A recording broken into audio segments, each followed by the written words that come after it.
Très bien. Donc, bonjour à tous.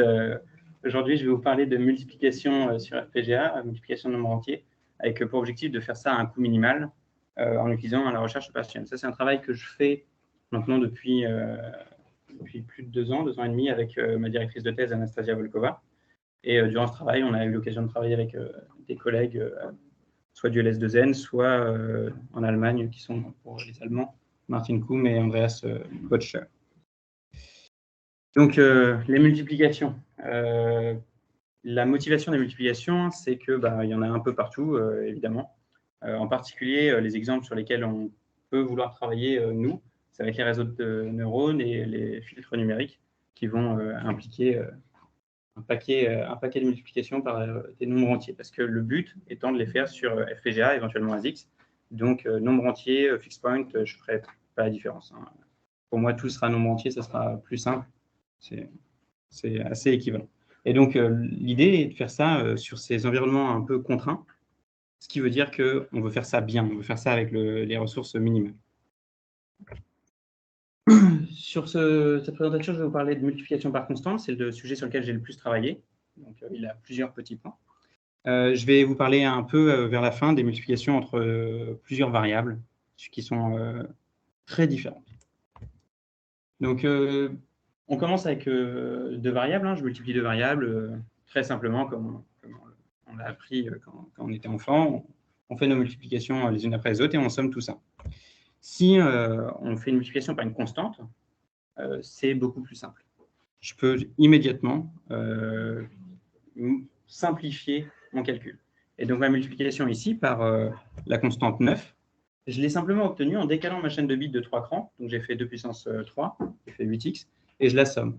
Et donc, avec simplement un décalage de la chaîne de bits et une addition, j'obtiens ma multiplication. Donc, c'est vraiment toute la beauté de travailler avec des constantes. Et ça, c'est évidemment généralisable à n'importe quel type de constante. Ici, j'ai 7x, et on peut obtenir, avec deux additions, mon 7x, avec les différents décalages. Donc, je vais arrêter de compter simplement en partant de l'écriture binaire. Et donc, on représente ça, nous, avec des adder graphes. Donc, j'ai l'entrée de mon adder graph, qui est la variable par laquelle que je veux multiplier par la sortie, mon 7, ici, mon 7x. Et on peut dire différentes choses sur cet adder graph. Je ne vais pas faire la différence entre addition et soustraction, donc je vais toujours parler d'adder, donc celui-là on a 2, et je vais parler de profondeur, d'adder depth. Et ici, l'adder depth, c'est le nombre d'adder en cascade. Celui-ci a une adder depth de 2. L'autre façon de faire, une autre façon de calculer 7x, c'est de décaler la chaîne de bits de 3 crans et de soustraire par l'entrée. Et donc j'obtiens mon 7x avec simplement un adder. Notre but, c'est de minimiser, in fine, la surface, la consommation énergétique, le délai. Évidemment, comme ça a été évoqué sur une autre présentation, il y a d'autres métriques, il y a le throughput, des choses comme ça. Et donc, pour l'instant, on va mettre ces trois-là en avant. Et pour faire ça, ce qu'on va faire sur nos adder graphs, c'est chercher à minimiser le nombre d'adders et éventuellement également l'adder depth. Donc, le nombre d'adders, on se dit que ça devrait avoir un bon comportement pour une bonne corrélation pour minimiser la surface, et l'adder depth, ça devrait minimiser le délai. Donc le power, on espère qu'il va venir tout seul avec le nombre d'adders. Ce que je vous ai montré jusque-là, c'était 9x, 7x. Qu'est-ce qui se passe si je fais plusieurs variables en simultané? Je peux obtenir avec un seul adder mon 7x, avec deux adders mon 23x. Si je partage les données, je peux faire avec seulement deux adders les deux opérations en simultané dans un seul adder graph.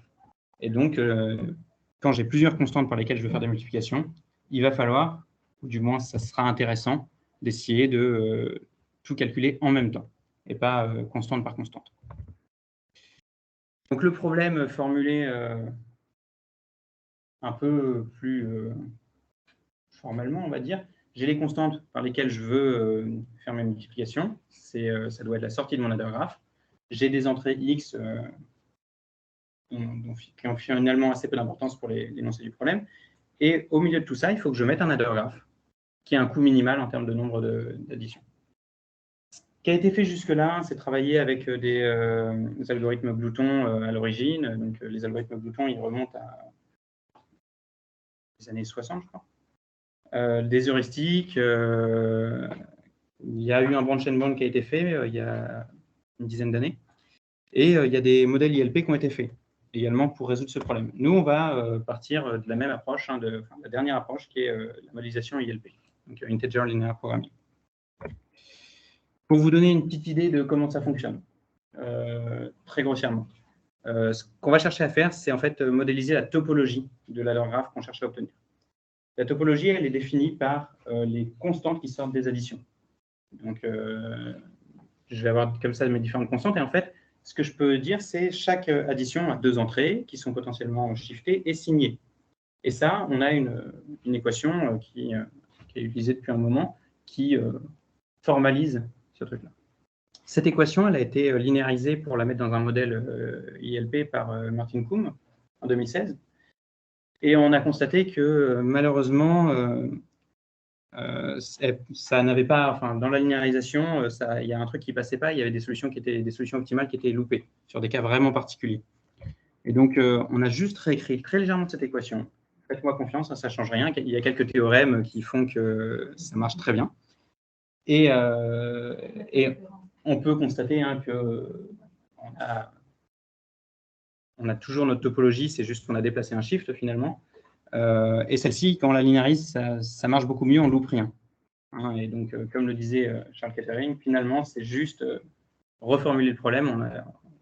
On réutilise les outils déjà utilisés jusque-là et on termine cette histoire. Donc, on sait, il y a d'autres choses derrière, je ne vais pas m'attarder dessus, mais on sait faire une modélisation ILP d'une multiplication par plusieurs constantes, d'un problème MCM. On sait faire une modélisation ILP. Dans ce cas-là, si on compte les additions, si on compte les adders. On va chercher à voir ce qui se passe quand on compte des choses un peu plus bas niveau, qui vont nous intéresser notamment pour les FPGA. Parce que toutes les additions ne se valent pas. Ici, mon addition de tout à l'heure, mon 9x, je l'ai obtenu avec quelques half adders et full adders. Et c'est ça qu'on va chercher à compter. Donc, on ne va pas faire de discrimination entre half et full adder, parce que sur FPGA, finalement, c'est la même chose. Et donc, on va compter les one bit adders. C'est notre nouveau but. Ce qu'on va aussi s'autoriser à faire, c'est qu'en sortie de graphe, la plupart du temps, les sorties de nos circuits, on n'a pas forcément, enfin, on a rarement besoin de toute la précision. Notre précision, au fur et à mesure des calculs, elle va grossir. Et à la fin, si j'avais 8 bits en entrée pour du traitement de l'image, en sortie, j'ai peut-être besoin que de 8 bits aussi. Et donc, je vais tronquer tous mes bits, enfin, je vais faire un arrondi à la fin. Au lieu de faire un arrondi à la fin et de se trimballer comme ça plein de calculs intermédiaires, on peut s'autoriser à tronquer des bits au sein de notre circuit. Et donc, le but ici, ça sera de minimiser le nombre d'additions, enfin de one bit adder, en s'autorisant des troncatures intermédiaires. Parce que comme l'a probablement dit un jour Florent de Linchin, il ne sert à rien de calculer des bits qui seront tronqués de toute façon à la sortie. Je vous mets un petit spoiler sur les résultats qu'on pourrait avoir. Ici, j'ai 3 adder graphes qui font exactement la même chose. Ils calculent 51x et 49x. Donc, ils sortent 2 constantes, enfin 2 multiplications par des constantes. Si on cherche à minimiser le nombre d'additions, on a 3 additions et on aurait pu obtenir cet adder graph-là. Si je sais qu'en entrée, j'ai 3 bits, je peux calculer le nombre de one bit adders qui seront nécessaires dans le circuit. Et à ce moment-là, quand je compte, je découvre que j'en ai 23. Si ce que je fais à la place de minimiser le nombre d'additions, c'est minimiser le nombre de one bit adders, en fait, je peux trouver une autre topologie très différente qui va n'avoir que 8 one bit adders pour l'évaluer. Si je veux autoriser en plus des troncatures, il se peut que j'ai encore une topologie différente qui, dans ce cas-là, aura seulement 4 one bit adders. Et donc là, pour l'exemple, je m'autorise à tronquer pour avoir une sortie sur 3 bits. Donc formellement, nos problèmes, c'est la même chose que tout à l'heure. J'ai des constantes par lesquelles je vais faire des multiplications et je veux avoir un adder graph qui minimise le nombre de one bit adders, ou je veux avoir un adder graph qui minimise le nombre de one bit adders avec l'information que mes constantes, finalement, je ne cherche plus à les obtenir exactement. Et je vais avoir une erreur que je veux respecter, cette erreur étant donnée par l'utilisateur. Les problèmes qu'on peut rencontrer quand on fait ça, c'est que calculer les one bit adders, les formats finalement de nos données directement dans le modèle, c'est un peu plus compliqué que les calculer une fois que j'ai un adder graph fixé et simplement de me mettre à compter ce qu'il y a dedans.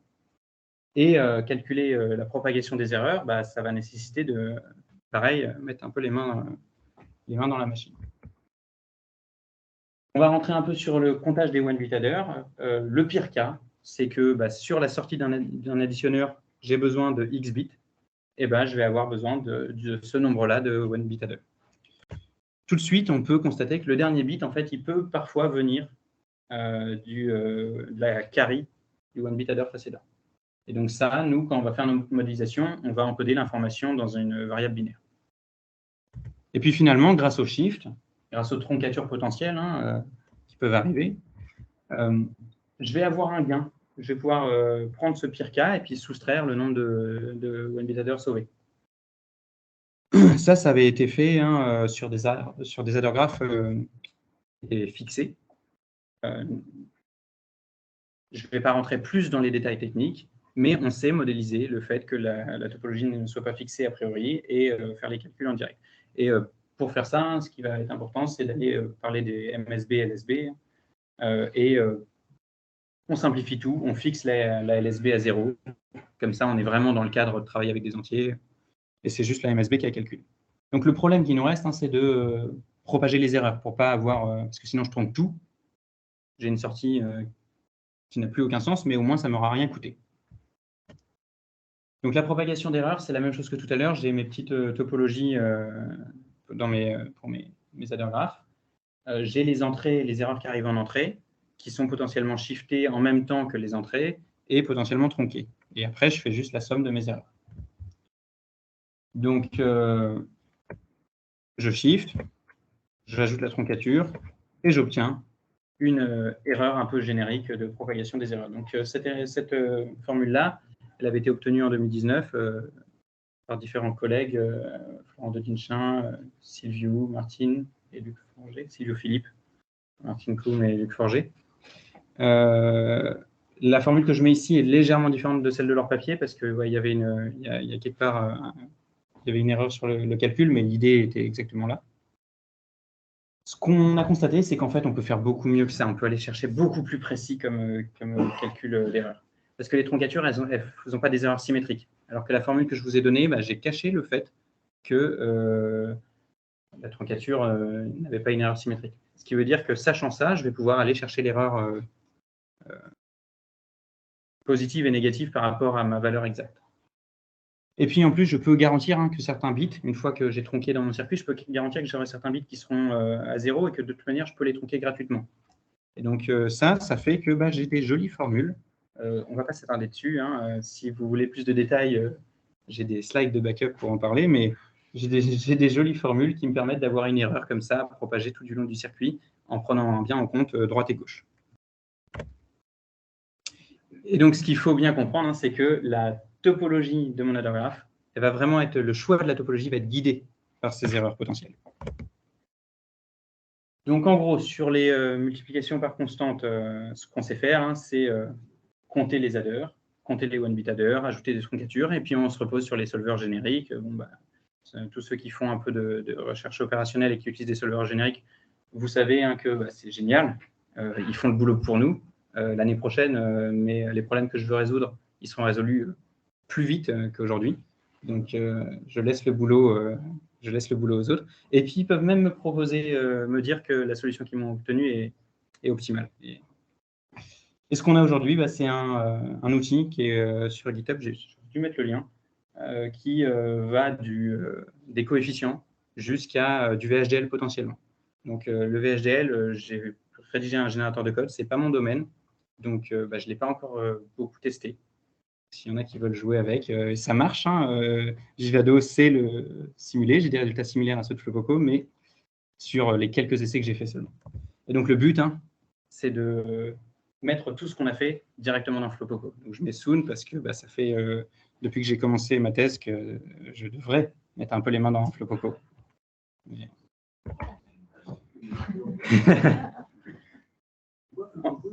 Oh, pardon. Flopoco, c'est un générateur de code de fonctions floating point core, de fonctions arithmétiques. Si tu prends des fonctions arithmétiques et hop, tu les envoies en VHDL. C'est Florent Dedinchin qui maintient ça. c'est géré à Lyon. C'est vraiment pas mal. Je l'ai utilisé pour les filtres, c'est vraiment top. J'ai jamais mis les mains dedans, c'est les autres qui faisaient les choses pour moi jusqu'à bientôt.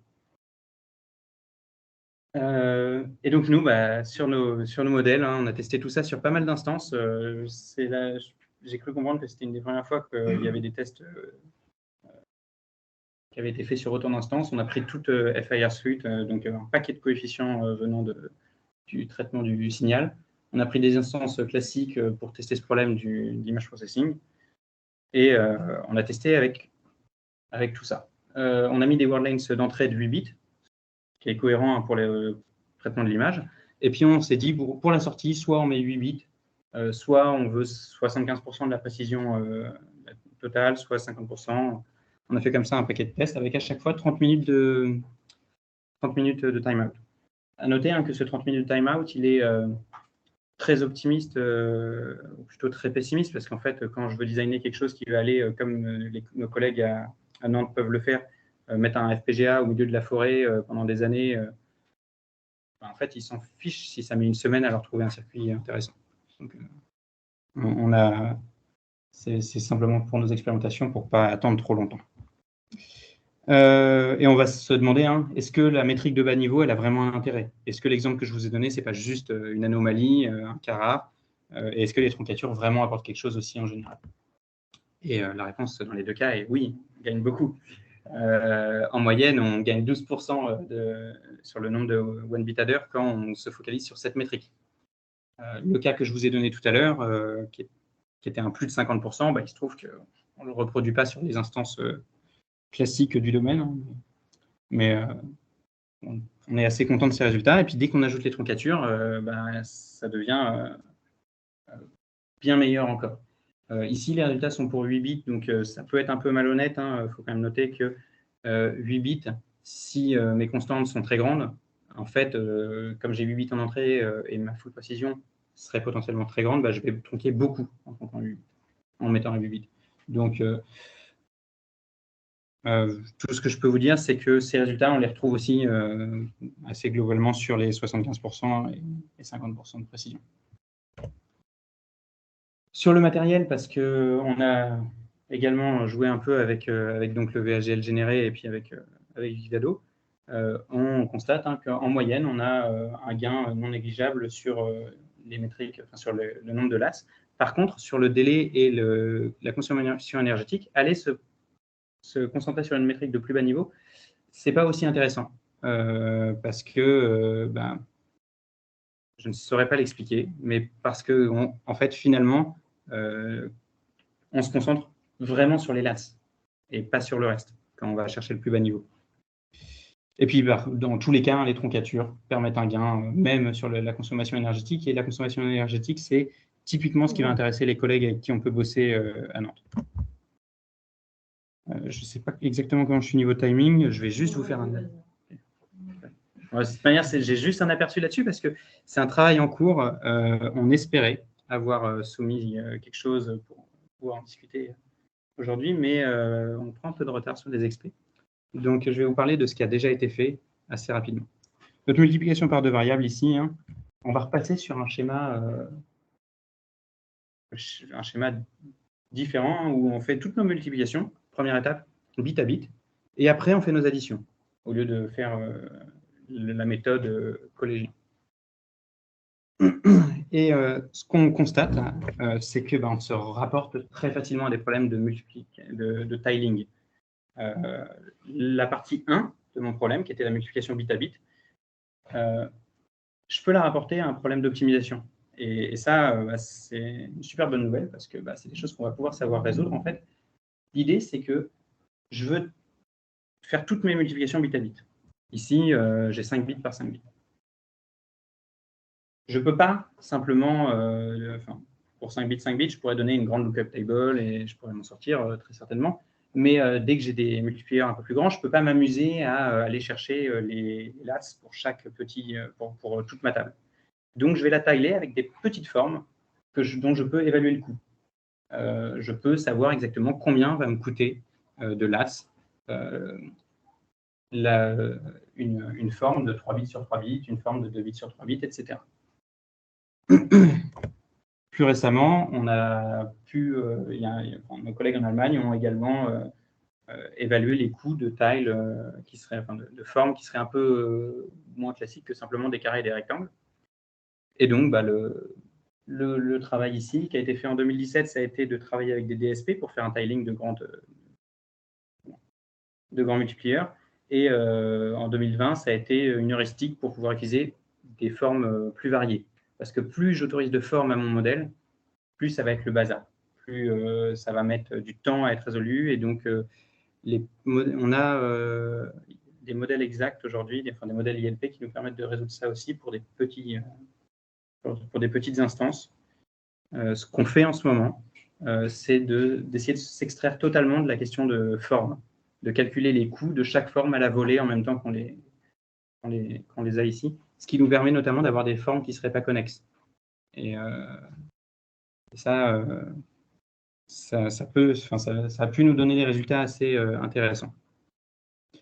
Donc, je ne vais pas rentrer plus dans le détail, mais pour les papiers existants, je vous invite à aller voir donc, le travail de nos collègues en Allemagne, Andreas Boscher et Martin Kuhn, notamment, entre autres. Donc, cette présentation, ce que je voudrais avoir fait passer, c'est que aller se poser des questions de bas niveau, comme les LATS, comme les full adders, ça a un réel intérêt. S'autoriser les truncatures, c'est quelque chose qui marche bien. Que pouvoir prouver l'optimalité, ça permet de donner des garanties aux ingénieurs qui voudraient pouvoir dire que ce qu'ils ont, c'est le meilleur. On ne peut pas faire mieux que ça. Le souci qu'on a quand même, c'est qu'on ne peut pas scale autant qu'on veut, notamment avec les solvers ILP, MILP. On a des soucis de stabilité numérique qui arrivent dès qu'on a des constantes déjà à partir de 12 bits, il va falloir sur nos constantes, sur la taille de nos constantes, il va falloir qu'on aille tweak des paramètres de tolérance d'intégrité. Et une fois qu'on arrive à une vingtaine de bits, en fait, on ne peut plus rien faire. Là, la solution, c'est soit de switcher sur des solvers SMT, de la programmation par contrainte, qui ne sont pas sensibles à ce genre de problème, soit éventuellement de faire comme ce qui a été fait pour les constantes utilisées en cryptographie, qui sont sur des centaines de bits, de découper la constante. Et à ce moment-là, on perd totalement l'optimalité parce qu'on n'a plus une étape, on a 2 étapes, un découpage puis une optimisation des sous-morceaux. Mais c'est une autre piste intéressante.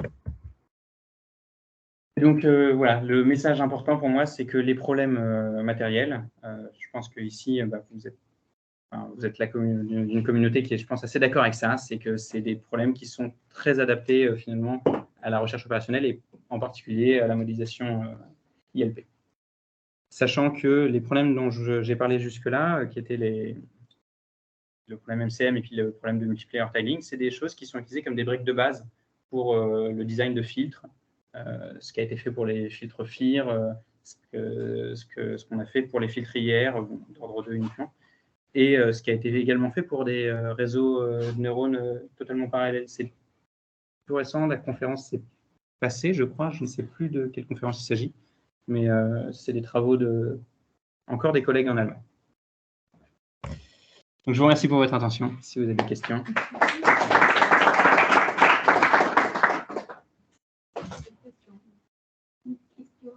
Si tu reviens sur tes résultats, ouais.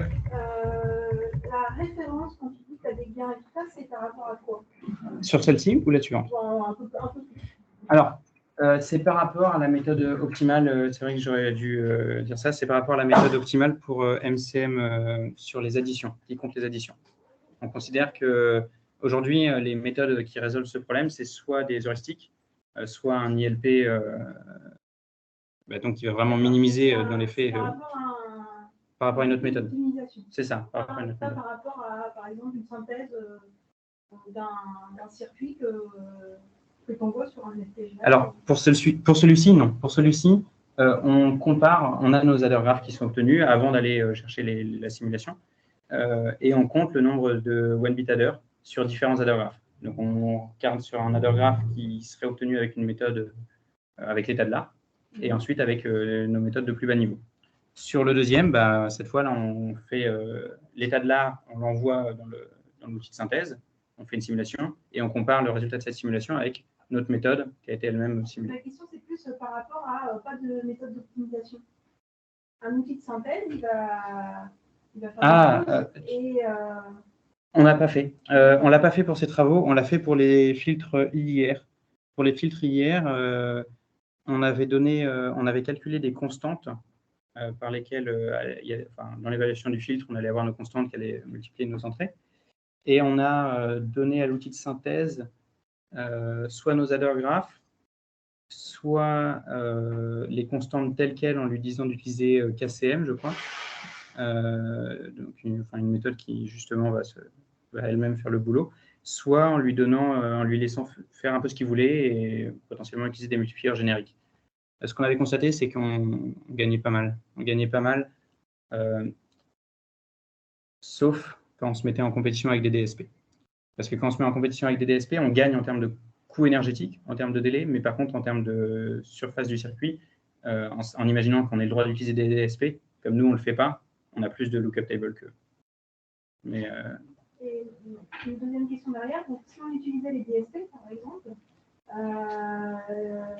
parce que les DSP sont bien taillés pour que ça résolve bien les soucis et tout ça, on arriverait à quel genre de résultat? C'est plus facile d'aller sur des luttes où on taille bien en fonction du résultat qu'on veut avoir, mais un DSP est très optimisé en général pour ce genre de problème. Justement, ce qu'on a constaté, c'est que si on connaît les constantes, a priori, c'est quand même mieux d'aller chercher des circuits dédiés plutôt qu'un DSP. En termes, se passe pas donc sur le comptage de la surface, mais par contre, quand on compte le coût énergétique et puis le délai. Ce qu'on voudrait faire, par contre, c'est effectivement, sur un jeu de constantes, s'autoriser à utiliser des DSP pour faire un mixte entre les deux. Et ça, on n'y est pas encore. On n'y est pas encore, mais c'est effectivement un problème qui revient régulièrement. Vous avez le droit d'utiliser 10 DSP, pourquoi vous ne les utilisez pas? Parce que malheureusement, on n'est pas encore là. On a considéré qu'on avait le droit à 0. Et on espère qu'on en aura effectivement 0 et qu'ils seront utilisés pour d'autres choses. Et juste une question. Il y a les arbres de Wallace qui sont utilisés beaucoup pour faire la réduction des nombres d'additions dans les multiplieurs. Un bon agencement peut être un problème d'optimisation, je pense. Qui sont des choses assez utilisées et qui peuvent être intéressantes à regarder. Ok. Je prends parce que je n'ai pas souvenir d'avoir déjà entendu les arbres de Wallace. Alors, je ne sais pas s'il y a eu d'optimisation faite dessus, mais c'est ce qui est souvent utilisé dans les multiplieurs et ça réduit beaucoup le nombre d'étages d'addition dans la multiplication. En gros, pour cette partie-là, ici, dans un multiplieur, ok. Alors, cette partie-là, elle est optimisée avec des compresseurs tri, habituellement sur les travaux dont j'ai connaissance. Donc, ils n'utilisent pas, à ma connaissance, cette... Ok. Une question sur le postulat de départ, c'est cette façon de faire la multiplication. C'est donc un algorithme de multiplication qui est en haut de n au carré, et n c'est le nombre de bits. Et pourquoi ne pas utiliser comme base de départ un algorithme comme la multiplication de Karasuba? Donc sur des multiplications génériques. Une multiplication de 2 entiers, comme ici. Oui, c'est ça, pas avec des constantes. Alors en fait, c'est fait. À ma connaissance, les résultats sont... Karasuba est intéressant seulement une fois qu'on a des grands multiplieurs. Mais oui, c'est fait sur les... Il me semble qu'il y a déjà des...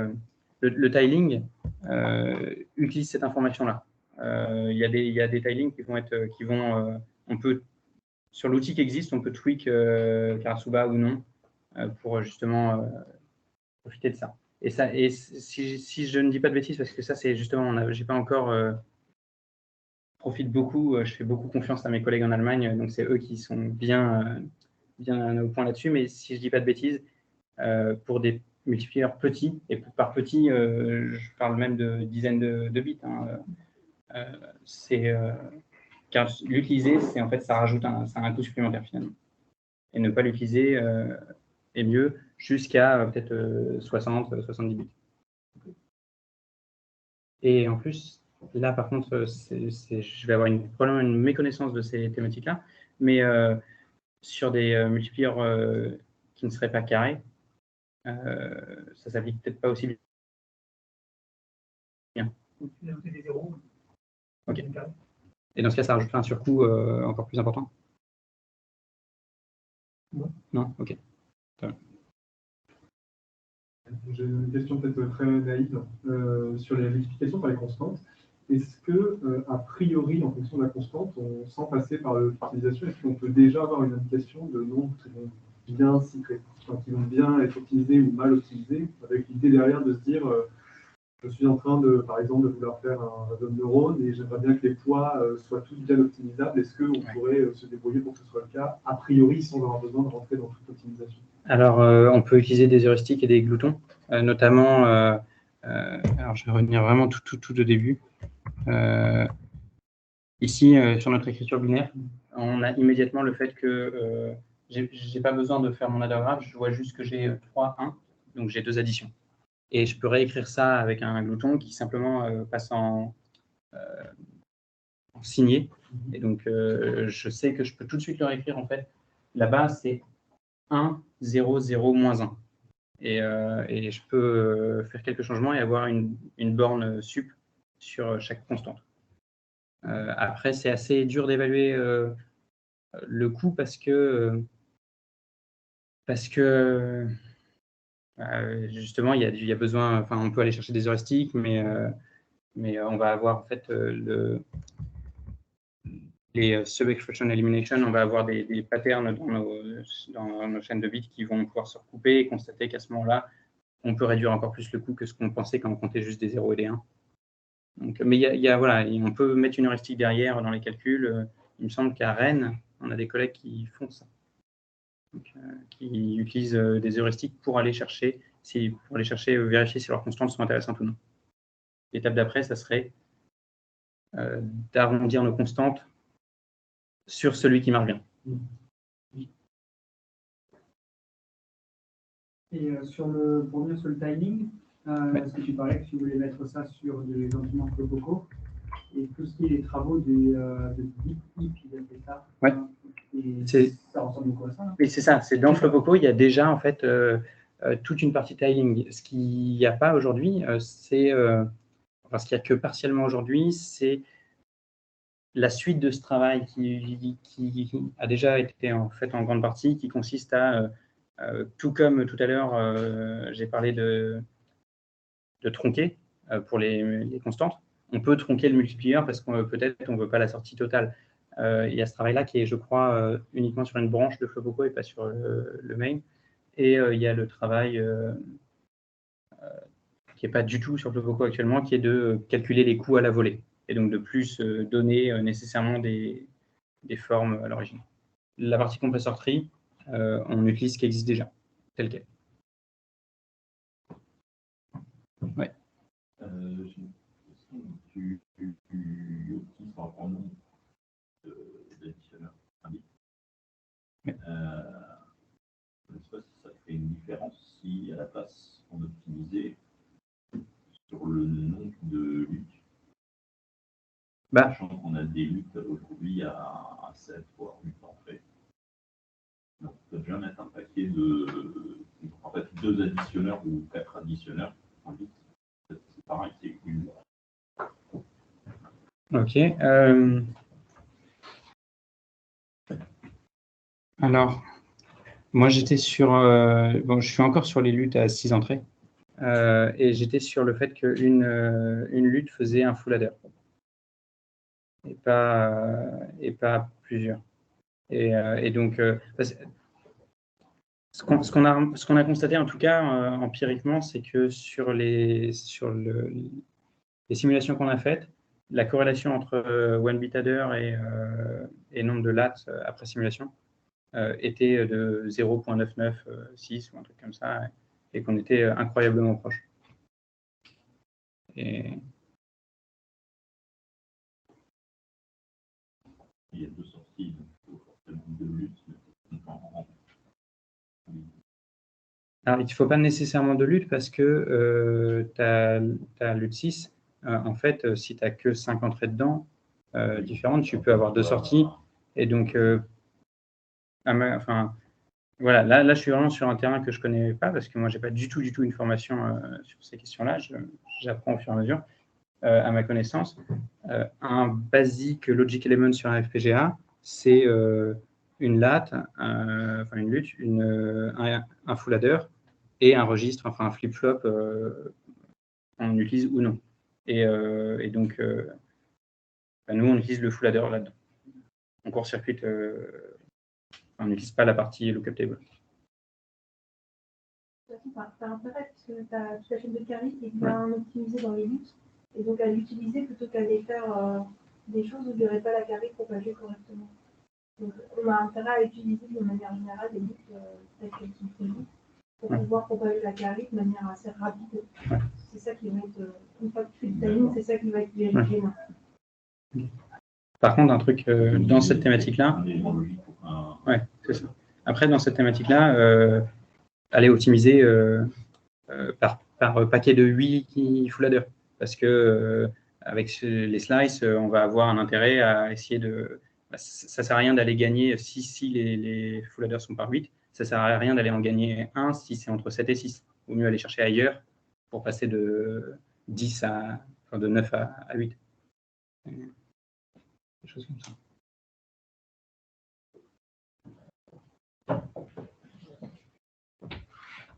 J'avais des questions.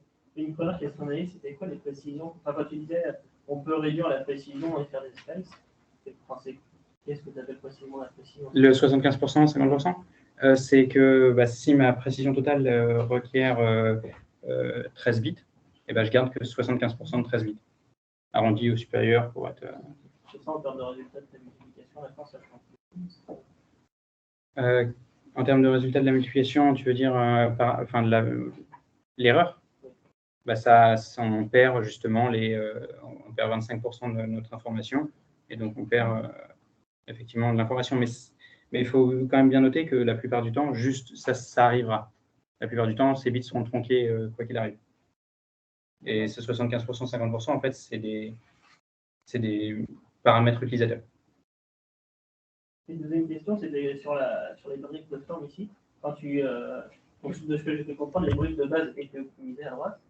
Et est-ce que les combiner ensemble, on va garder une structure d'optimalité ou alors on va avoir une garantie avec une borne?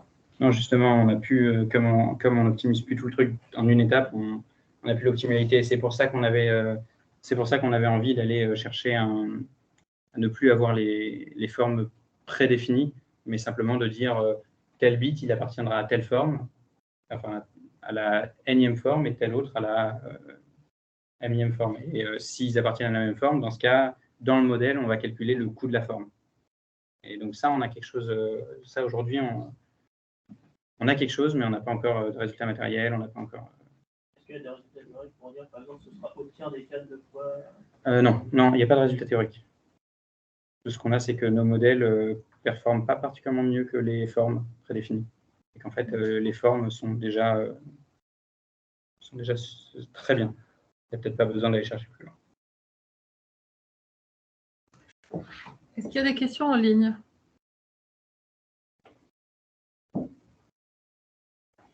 Vous êtes toujours là? Oui, pas de questions. Voilà. Parce que c'est un peu l'heure de la sieste. Déjà dans la salle, on sent... Attends, moi j'ai une petite question. Au début, tu avais parlé de sélectionner les bits tronqués. Ouais. Et ça, tu le fais comment? Enfin, tu as une méthode, tu le fais un peu au feeling ou... Alors, on va toujours tronquer les bits les plus à droite, les bits du côté LSB. Parce que si je gagne un bit, je pense que les tronquer des bits au milieu ne peut pas me faire gagner plus que tronquer ceux qui sont à droite. Par contre, c'est sûr que leur erreur sera plus importante.